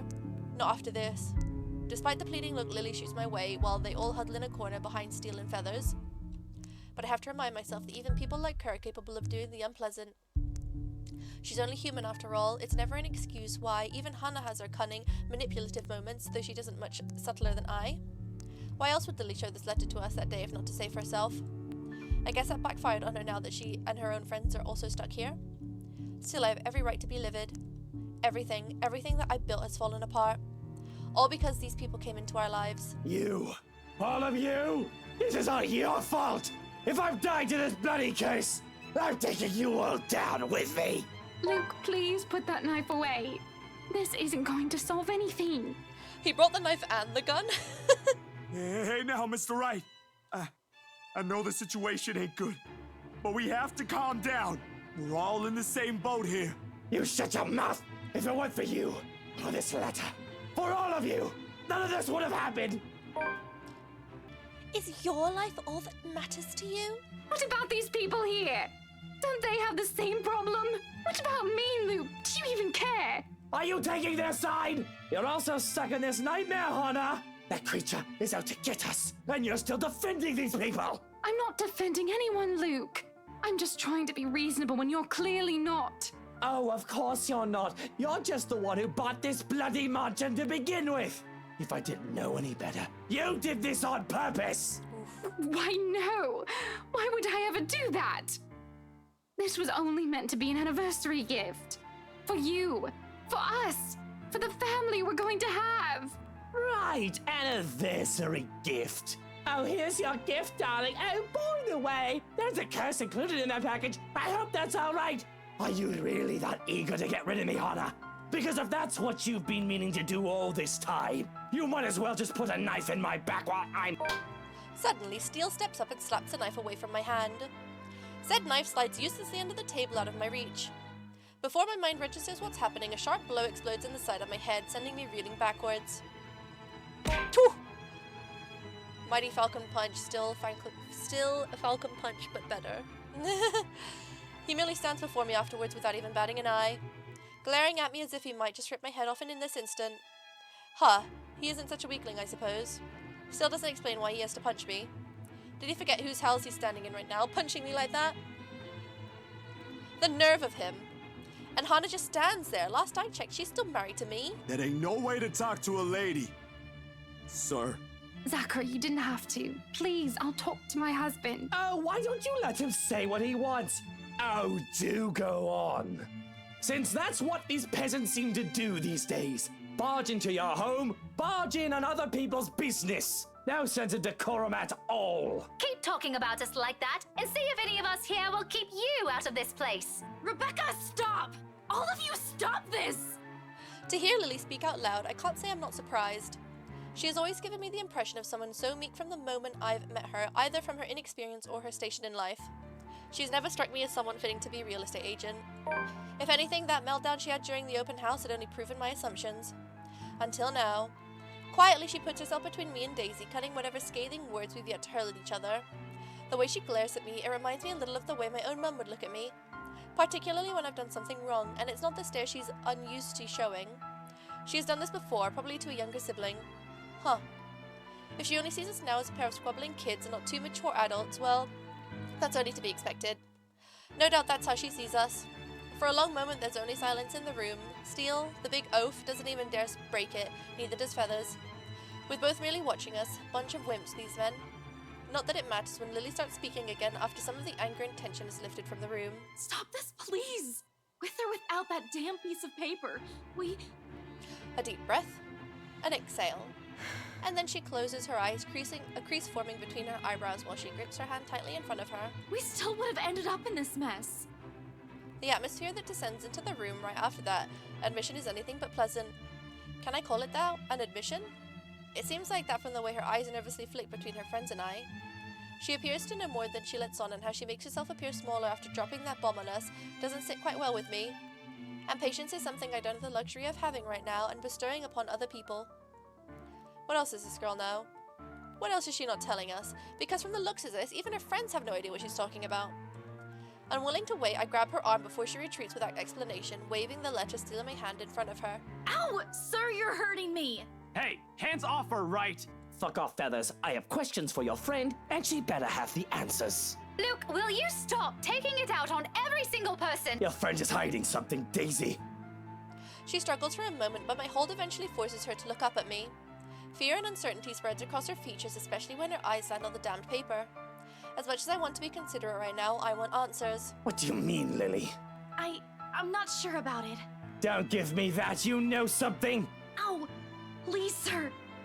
I know the paper's useless, okay? At the mention of the letter, all of a sudden, Mint stands. I've almost forgotten she's here. Her ramblings have faded away into the shouting. Without warning, she snatches the paper out of my hand. It's a miracle it didn't rip right then and there, but the way she glares at it, I think she may want to do exactly that. We should have gotten rid of this thing! We should have burned it at the first opportunity we got! No, even if we rip it to shreds, it won't do anything. I think... You don't know what I've seen, Santos. There were children! Victims! All because they had no idea what this thing will do to them. Oh God, those poor souls! They were screaming and begging before she... Then what about those people they mentioned in the news lately? All those who died? My coworkers? The open house clients? None of them had seen it. Even Rose. And yet they're all dead. I should know. That letter has been with me since I picked it up. And I swear I didn't make copies of this thing. Even if I wanted to save myself, I wouldn't do that to my friends. Or anyone. Is that what the trip to BRC was for? Yes, I'm sorry. I couldn't tell you guys until I was certain. None of you believed me the first time. I had to find proof. And yet we're all here! Are you taking me for a fool, Lily? I have to go with whiskey on this. Who knows how many has already seen this before you found it? This cursed thing has to go! We would have ended up here either way. Maybe? I really don't know. Sir, please. All I know is that paper isn't the reason why all of this is happening. There's something else that... This place. Steele has been quiet this entire time. To the sound of him talking, however, whispered it is, still manages to catch us all off guard. We all pause, turning to him, with likely the same question in our eyes. What? Oh, I just thought... I mean, it's a straight thought, right? Don't take my word for it. No, it might be something. What about this place, Zach? There's still a moment where he hesitates, but Lily's urging eventually spurs him into speaking. I was just thinking, maybe Ash is right for why you went here. This is where Bella found that thing, right? And then this. It was just a hunch, Zach. We were not getting anywhere. But just because we went here doesn't mean we will find all the answers we need here. Hell, now we're stuck here. Regardless, Steele pauses, allowing Lily to remember. Soon enough, whatever it is dawns on her and her face lightens up with something like hope. Of all the things in this nightmare, hope? Her head snaps up and she reaches for Steele's arm to give it a squeeze. A reassurance or confirmation? The meaning is lost even to Daisy, who glances at them, baffled. Belle, what are you... Becca, it's this place. Think about it. What? You mean, like, burn this place down? I still think we should get rid of this letter before we start thinking of destroying a place with some historical value. What? No? We are not burning a multi-million-pound mansion, you peasants! I just spent a fortune on this! Seriously, Luke, are you really more worried about that? Buttercup, marching, millions. It's gonna take years getting all that money back. Well, you certainly won't be getting any of that money if you're dead. Really, Luke? Is that more important than your life? Bloody fucking hell! Not only do I have trespassers on my property, but they're also arsonists! How dare they suggest something like that? Bloody peasants! My head's already aching just listening to them, to think this is all a solution they can come up with. I should have just stabbed all of them and made a run for it. It doesn't help that with each second we spend talking here, the crazier this whole place gets. The voices have become louder and something sounding more vicious. If the things in this room start floating, mark my words, I will fucking flip out. Tuesday, November 1st. Furious, paranoid, and trapped in the mansion with people he barely knew, Luke Wright threatened to take them down with him, luckily before the hysterical man could harm anyone. And they may not be thinking of it right now, but eventually, they'll turn on me, such is the nature of humans. Better find a way out of this place as soon as possible. If I want to stay alive, fuck, I still have so much to do. None of our choices seem sound, but who knows? We don't understand shit about this place, might as well try everything, yeah? Whatever works. If I also have to be the one to make that bloody decision, so be it. Less room for errors with the only sane one doing the thinking. On the off chance I'm wrong, well, they suggested it. I'll decide to... Ooh, I'm gonna decide to save. Is this the end? Right, so I just looked at the branching tree. One option immediately takes us to the end. The other option continues the story. I'm literally 12 minutes in, so I'm gonna have to make this decision on my own. I mean, honestly, I would burn the mansion. Like, this place is just a curse. So, like, this is what I would do, me. I'm going to regret this. I will. But with these cries growing louder, this has become the easiest decision I've ever made. I'm getting tired of hearing her sobbing, really. It's just irritating. Isn't she getting tired of it? Besides, someone has to act fast, think fast, and what else is the root cause of our problems with this place where the letter was found? No need to make things more complicated. It started here. Why won't it end here? If what Lee said is true, then it's all the more reason to destroy it. Put it into this madness before someone thinks of putting this blasted place on the market. When I get out of this place, I swear I'm suing a bunch of people, run that estate company to the ground if need be. I mean, it's already falling apart. We spent millions, damn it. Millions! With a sigh and perhaps a heavy heart, I open one of the drawers in my study table. Taking a bottle of liquor out for myself, then passing it to every occupant in the room. They accept it, but not without a look of protest or a confused glance my way. It does shut them all up, so maybe I've done something good. Look, this isn't the time! Even more when I pop the cork of the bottle and pour its contents on the floor. Well, what are you simpletons waiting for? We wasted our time dousing the whole room, the smell of alcohol filling the air. If I didn't know any better, I'd say there's more than eager to set this whole place on fire. And the blaze catches easily in this room when I set it alight using the blasted paper as kindling. Aye, so we did both. With the whole place drenched with wine and all manner of things alcoholic I've been hiding from Hannah, the small fire soon turned into an inferno. In a matter of seconds, we're out the door. It doesn't exactly lead to where I'm hoping it will. Although ending up in a kitchen does give us more reason to play like a bunch of pyromaniacs. Fishing the liquor stocks from the cupboards, we also do the same thing we've done to the study. Door after door in every room we pass. Pouring bottles after bottle of expensive aged liquor and setting everything on fire, only leaving once the blaze has started in earnest. When we run out of liquor, we simply drop the bottle and take one from the many nooks I've stashed one. Oof. And there's no lack of it in here. The hard stuff, the shots, the watered down kind. Gifts from a distant relative, friends, so-called friends, you name it. I've made sure there's always one within reach. How many of these things do you keep in this house? I always have a few bottles in the bedroom, the parlor, and the dining room. You have problems, man. Well, isn't this the time to discuss them? Turns out it'll be useful now. Not to drown out my sorrows, but for this, wonder of wonders, though I suppose I can now say it's also saved my life. But there's no time for introspection now, because with each room we pass and burn, the place also becomes easier to navigate. As if it's slowly righting itself, returning to what it's supposed to be. Soon we finally find ourselves standing before the main door. The strong odor of burning wood, cloth, and varnish alight wafts from under the doors of the rooms we previously torched, slowly filling the hall with a thick black smoke. The blaze has also started in earnest in every part of the house. I can already feel heat seeping from the rooms I've set aflame. Where is Johans? In a matter of minutes, flames will engulf the whole house. Fittingly, that is when she appears again before us. Watching us from the top of the stairs while her world goes up in flames around her. However, what catches my eyes is that expression on her face. Not the vile smile I've already grown accustomed to, or the one where her eyes gleam with complete hatred. This one? Forlorn is the only word I can think to describe it. No, please. Help me, please. Can the dead still feel? Can she hear us? Or is that merely another one of her tricks to trap us in this nightmare? Like this, however, she seems almost like a woman she used to be. And I don't waste any time pondering over it. Not with the exit just a few steps away. The door's finally open, and through it I can glimpse the world outside. Safety.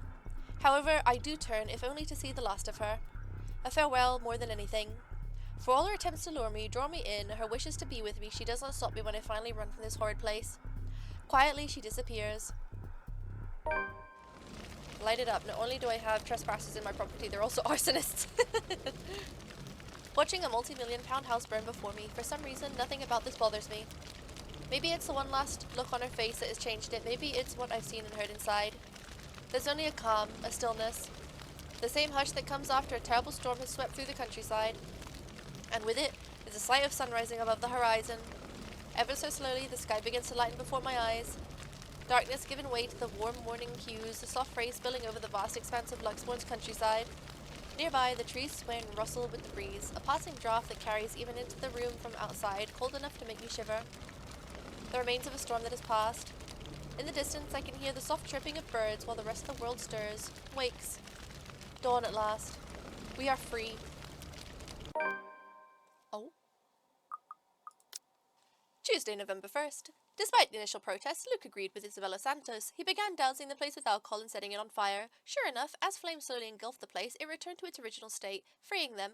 Outside, at first light of dawn, the mansion burned to the ground before their eyes. It's over. It's all over now. Oh. Is this the end? This is the end. I'm gonna cry. Like the flames that engulfed the mansion that night, whispers quickly spread across Luxbourne City after the incident. Officers who investigate it have simply deemed it an unfortunate accident.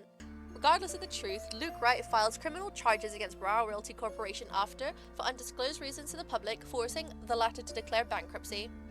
A move that has merely stoked the rumours further.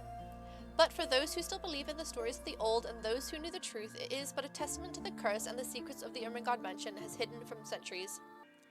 If there will come a time those will finally be revealed, only the ashes of the now ruined mansion know.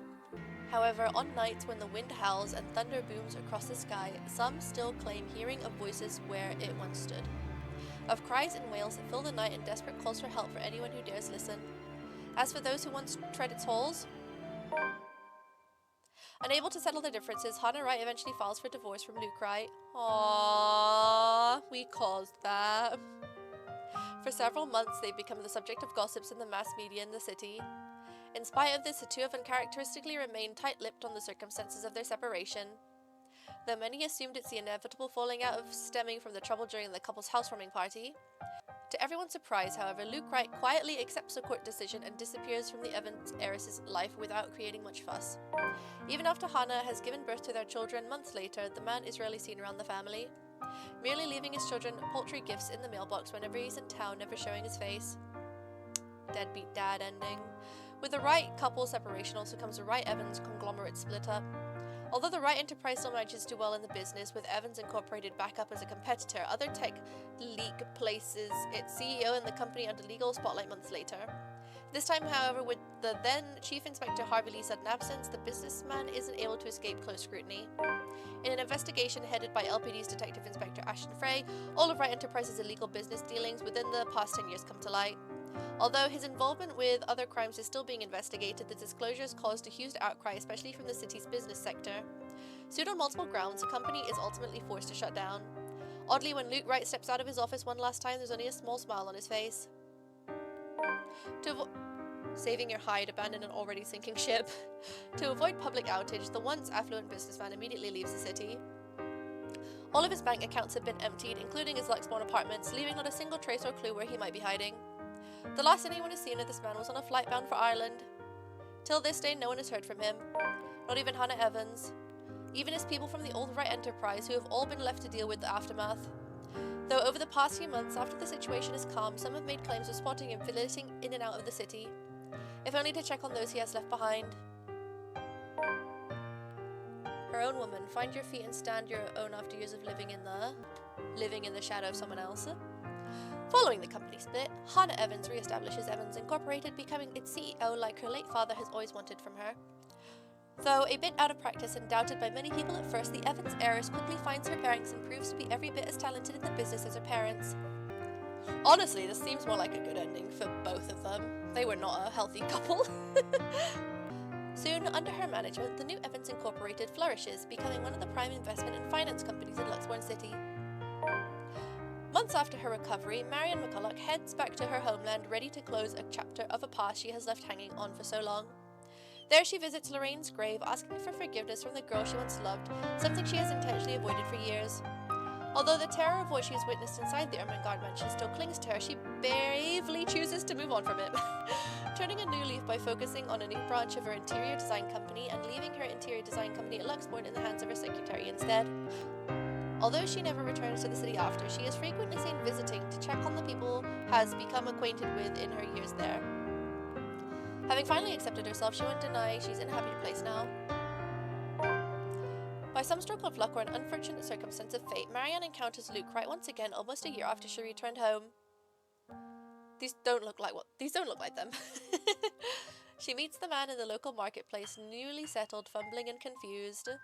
Although her opinion of him remains ambivalent, at best she reluctantly offers help, especially after seeing him stumble on his Gaelic more times than she deems acceptable. And it becomes a start. Not to a close friendship by any means, but perhaps something akin to it. And on better days, when vitriol and scathing words don't get in the way, there's only the pleasant companionship one offers to the other. Casual visits to the other's home, sharing a bottle of wine or two, and simply talking about anything under the sun. A comfort after the things they can no longer have. Something they both eventually learn to appreciate with time. Despite making the Ireland branch of her interior design company her focus now, Marianne continues to cater to her most avid patrons in Luxbourne when requested. And after her work on the Ermengarde mansion, Hannah Evans has never trusted another to handle the design for any of the places she owns. Upon moving back to the Evans mansion after her divorce, Marianne's name is the first thing she calls, and the woman is quick to fly back to the city at the socialite summons. Not only helping with the decorations of the old place, but also assisting with the renovations, much to Hannah's delight. Since then, the two women have kept a close friendship and business relationship. Often they can be seen going around town together when Marianne's in town, and the Evans heiress can be heard recommending the designer to her peers during parties. Some may even go as far as to say Hannah Evans has confided with Marianne McCulloch during the tumultuous time of her divorce with Luke Wright. Whatever the case is, one can't deny that both women have found a confidant in each other. With help from family and friends, Zachary Steele is soon able to open a photography studio of his own. Something he has only dreamed of having as a child. Although he still hopes to get back to making indie films someday, client work and small projects has kept him mostly busy. Hectic as it may be, he can only be glad for the amount of work pouring in. It has made moving on from the incident in the Ermengarde mansion easier, if not faster. But when there are still nightmares, with support from his family, his doctor, and his own drive, the dark images have finally turned into pleasant dreams. He's aware he won't ever truly forget, but he's no longer running away. At times when he's not busy or after a hard day's work, he thinks there's another story for the big screen to be told in that. An idea he may soon turn into reality once his time affords it. Aww, ever and a day they're happy and no one can fault them for it. Yes! Unknown to many, Hannah Evans has also played a huge role in getting Zach's new studio up and running. But for all the latter's efforts to try and thank the woman, she insists keeping her investment a secret, as she merely wishes to help out, having been impressed by his skills in the field during the brief time they've worked together. Did she have twins? A working relationship that continues to this day, as he is the only photographer she seeks at every single event she hosts, whether it's a simple social gathering or a company party. In recent months, however, many have started to speculate it may be more than what appears. A rumor that seems to only grow with each sighting of the two together out in town on a weekend, and every visit Hannah Evans takes to the said studio, staying for hours on end, sometimes even bringing her own children with her, who are especially fond of the photographer. Both have never directly answered what the real case between them may be, but whenever a soft smile appears on their face when asked, many have simply learned to take it as proof and can only wish the couple well. They are happy and no one can fault them for it. Oh yeah, the Hannah-Zach ship happened! In the months that follow, Rebecca Gales becomes a prominent researcher within Luxbourne's major academic circles, especially after writing what she has discovered about Ansem Village and Ermengarde Mansion. With the help from Professor Andrew Clark, she is soon able to secure funding to continue her research, presenting her findings yearly at local and international symposiums. Now at the tail end of her current study, she hopes to publish her first book, correcting all inaccuracies in the city's current history. A move supported by both colleagues, students, and friends alike. Though she knows she still has a long way to go before she can even begin to change people's minds about it, Professor Clark has warned her as much. She perseveres. Doing it not for herself, but for the sake of a history the future generation must never forget. No matter how disturbing her experience with the curse may have been, she remains the worrywart she has always been. Even after what she has seen, she continues to fret over people she cares about, sometimes much to their frustration or embarrassment. But if one thing that has shifted, it's her relationship with the people in their little group, particularly with Zach Steele. In fact, on numerous occasions, she has been spotted dropping by his new studio, bringing the man food on days when he's swamped with work. I'm sorry, did we accidentally ship Zach with Hannah and Rebecca? They also seem to have grown more comfortable around each other than before. Maybe it's born out of their shared experience. Or maybe the way they see each other has simply changed naturally due to the years they've known each other. Regardless of the whys, it's a change the man welcomes and appreciates. In turn, he strives to return her kind gestures whenever he can. For all the horrors they've seen, who would have thought something good will come of it? Things have inevitably become strained between Ash and Rebecca in the months following her confession, and with their lives getting busier, the two have eventually drifted apart. Although neither talk about it and the teacher still strives to forget an old love, it's clear in Rebecca that there are still feelings left she couldn't let go. If anything, however, this has only made it obvious how much has changed between them, and how much she has clung to the idea of Ashton from their younger days, the one that may not have been there in the first place. Merely an idea for a starry-eyed young girl. But if there will be a time she will be able to accept this, to move on from the hurt and repair an old friendship that has fallen to ruin, only she knows. When worlds collide, find comfort in the last person you expect to receive it from. Amidst her struggles, Rebecca finds an unlikely friend in Luke Righteous. While he avoids the city like a plague nowadays after losing both his company and his family, he makes an effort to drop by from time to time. Mostly to visit his goddaughter Kylie Suarez, though the man still won't admit it when he asked.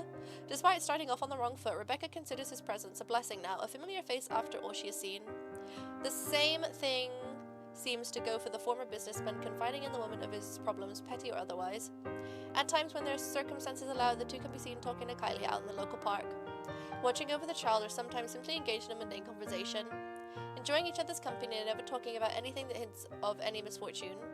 Whether this will ever grow into something more, only time will tell. With her newfound courage, Isabella Santos finally chooses to pursue what she really wants for herself. Having made enough to keep her family afloat for a few years, and with the blessing, she quits her job at the Priority Realty Corporation and takes a scholarship offer from the local university. Though remarkably out of practice and unsure if she'll be able to keep up by the time she returns to university, she finds her feet soon enough with help from people close to her. And with her confidence in her skills growing, so do the number of people recognizing her and her work. It doesn't take long for several award-giving bodies to take notice of her. For all her accomplishments, however, she has never truly forgotten what happened at the Ermengarde mansion. The images still remain in her, and on particularly unpleasant nights, terrors continue to visit her dreams. She knows these won't ever disappear from her life. It has become a part of her in the same way death has permanently taken it from her. However, she is no longer afraid. And with a brave face, she carries on, earnestly wishing that someday she'll be able to paint brighter, more vivid thoughts on her canvas. I mean, that's fruit. An honest portrayal of life and hope amidst the fear. It would be cool if Isabella was painting something gory and horrific, to present her trauma, like, what is it called? Art ranting, art venting, Shortly after accepting the scholarship grant from Luxbourne University, Isabella moves from Salem Hall residences in favour of staying in a dorm close to her campus. Although Rebecca Gale is quick to offer assistance for the move, she does admit she will be missing her neighbour of more than 5 years. When all of it's said and done, she has become fond of the girl over the years, and with their shared experience over the curse, they have only grown closer. Isabella leaves with a promise to visit every once in a while, and even though she still jokingly complains about Rebecca's bossy attitude, she confesses that she also misses the woman's fussing. After all, in a place miles away from her real family, Rebecca is still the closest thing she has to a sister. More than a year later, once everything in their respective lives is settled, Zachary Steele and Isabella Santos finally hold their first exhibit together. A project that has been in the making for almost 2 years after the photographer casually brought it up to the other artist. While merely intended as a small event, it has surprisingly been attended by several members of Luxbourne's upper class and art enthusiasts. Although only a few of the pieces have been meant for sale, the show has brought prominence to Zach and Isabella's name in the city's art scene. It has since been followed by several other exhibits by the two, both in and out of the city. Currently, they are planning to hold their first show overseas. Yet, even with this unexpected, overwhelming fame, friendship between the two has remained strong. Theirs, after all, is a bond that goes beyond being mere partners in a small project. He's her family as much as she is his. Following his success in bringing the Luxbourne firm case to a close, Ashton Frey receives a recommendation for transfer to Luxbourne's lead agency against organised crime. An endorsement equally backed by the newly appointed successor to the late Chief Inspector Lee, Abigail Harris. Oh, that was the other detective that was on his phone.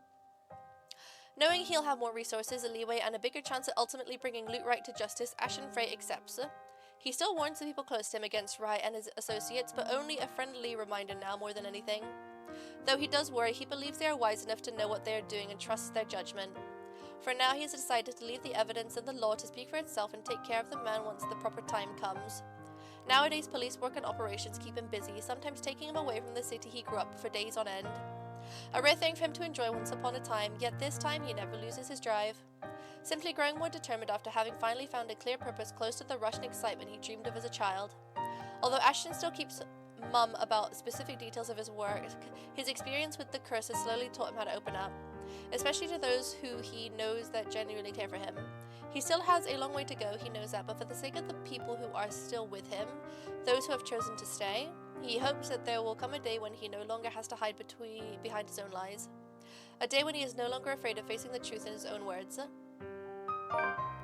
On his days off, Ashton is usually seen loitering around Zachary Steele's studio, either to help him out on one of his pet projects or exasperating the other man on purpose. I think this has all become, like, everything is revolving around Zach because I think Zach has the best relationship with everyone. Oh. Either or, it's mostly the latter. At certain times, he'll volunteer to model for one of Zach's projects in spite of the photographer reassurances that it's not needed. Regardless, Ash insists before complaining how meticulous the whole process is hours later to Zach's utter amusement. Though sometimes they may get into small trivial arguments, things have stayed cordial between the two. If anything, the ordeal they've both gone through has merely strengthened a friendship the detective didn't expect to find in anyone. Between the lingering trauma and their measly attempts at normalcy, it takes a few months for the awkwardness to finally lift for both Ash and Isabella. Of several weeks trying to find their voice and remembering how to act around each other despite enduring affections. But once the unease fades, there's only their usual banter and rapport to fall back on, their casual talk and their friendly jibes. And for both of them, it's easy, like breathing, like coming home after another journey, a comfort in spite of the things they have gone through. Their days may still be filled with petty arguments and light teasing, but in the aftermath, when all has said and done, something constant has already been forged between them. A quiet, steadfast thing they can both hold on to as they both carry on. Thank God my jaw is starting to hurt. I'll let that play.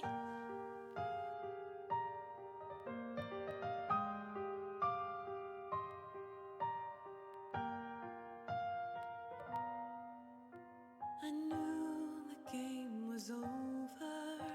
What happened to Johan?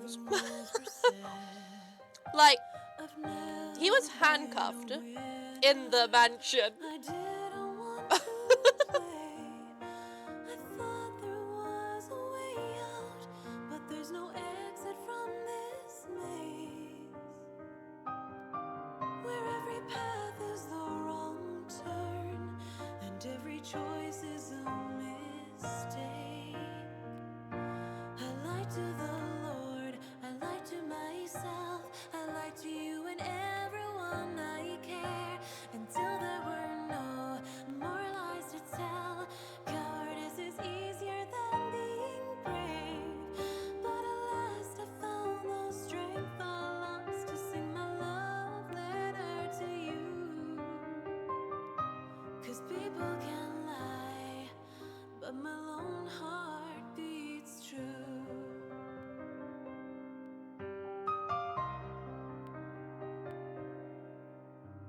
It was a simple question, my answer came too late, and every time I said no, I wanted to say yes. They say speak your mind, tell the truth, but there is room for each regret. So many fears to overcome, so little time to conquer them. I lied to the Lord, I lied to myself, I lied to you and everyone I care, until there were no more lies to tell. Cowardice is easier than being brave, but at last I found the strength I lost to sing my love letter to you. 'Cause people can lie, but my lone heart beats true. The ghost of guilt and sorrow remembers who I am, and in the prison of my heart, I was my only slave. But in the depths of my cold soul, I'll leave the burden and despair. I'll fight for what's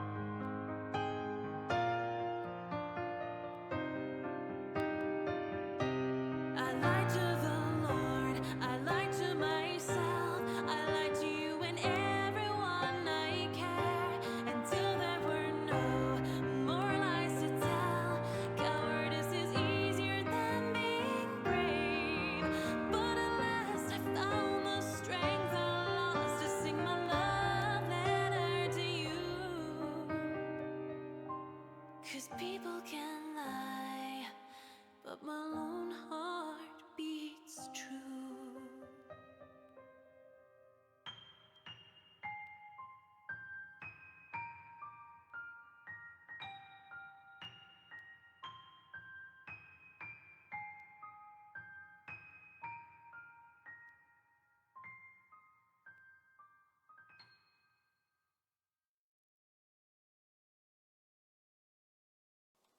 Teal?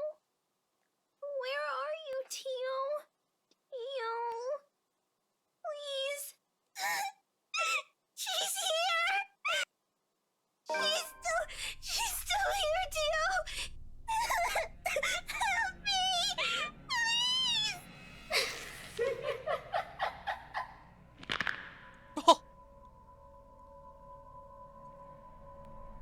Shit! Shattered fairy tale. The real letter. There's another one? Dear you, if you're reading this, it means you finished playing the game in one way or another, and we thank you for the time you spent playing the letter. This game is our passion project more than anything. We sincerely hope you deliver to bring you one of kind of visual novel experience. That is the first of many visual novels coming for us. If you liked what we did, support blah, blah, blah, blah. Right, so now I'm a bit confused. Was all of that stuff, all of those yellow pages stuff fake? And the real ending was that she's still alive and killed Kylie? I'm a bit confused in that regard. So, thank you for joining me, everybody. This has been going on since June or July, and I did finally manage to wrap it up before the end of the year, which I'm happy for. I'm just going to ramble a little bit about the whole thing if you want to stay around. Otherwise, I'll hopefully see you on the next game I play. Thank you so much for joining me. It's been a long journey. Right, so I was thinking about reviewing this on Steam, and I was debating whether I would recommend this or not recommend it. And I am erring towards... See, I want to give that... I don't know if they still do it anymore, but there used to be like that wiggly yellow mixed review. I'd give it that. So I feel I would definitely enjoy this more if I wasn't having to read it out loud. Do you know what I mean? If I could skim read, I think that would definitely make it better. I did like the voice acting. I did appreciate that a lot. There obviously were some times where the voice acting did have some hiccups. For example, when things weren't read, or the audio was wrong, or they said the wrong thing.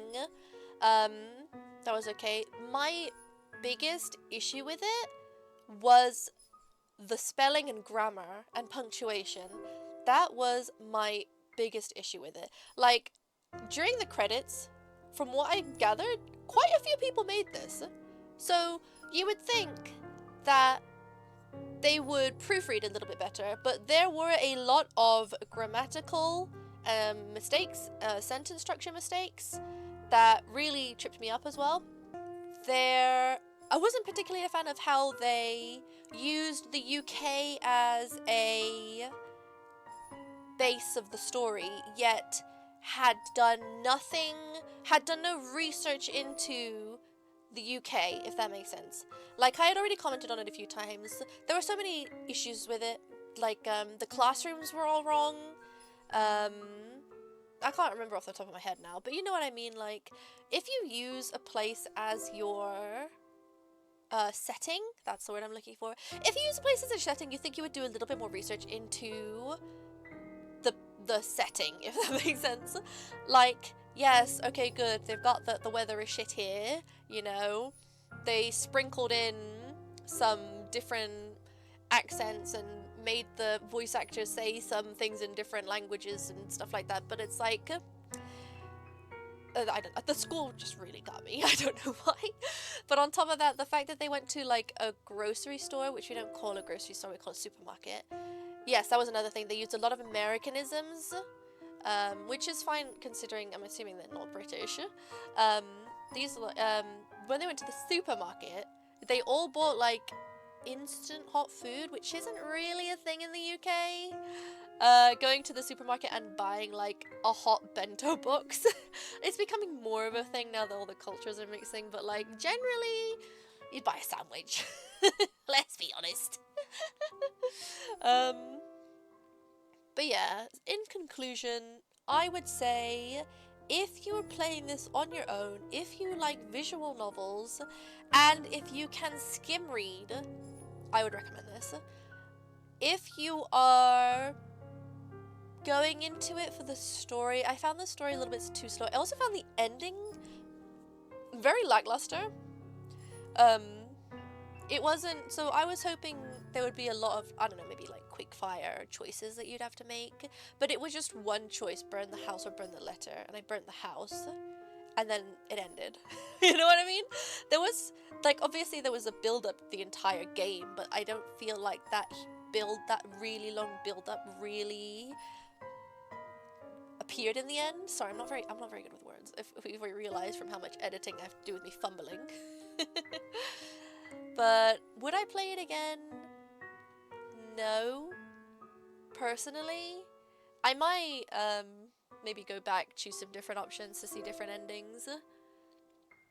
But I'm glad I finished it, and I'm also glad that I don't have to play any more of it. I'm really sorry.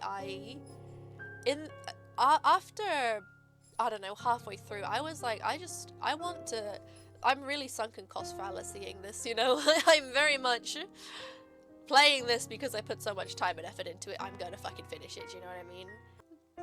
This week particularly, obviously, you don't know what week it is right now, but I didn't upload a video because I have been putting it off because I didn't want to record it. And I will actually say one of the reasons that I didn't want to record was because of the poorly structured sentences. Like, here I am tripping over what I'm saying right now, but like, yeah. There were a lot of have and has. Tenses. Tenses were a really big issue. Tenses and spelling, really big issues.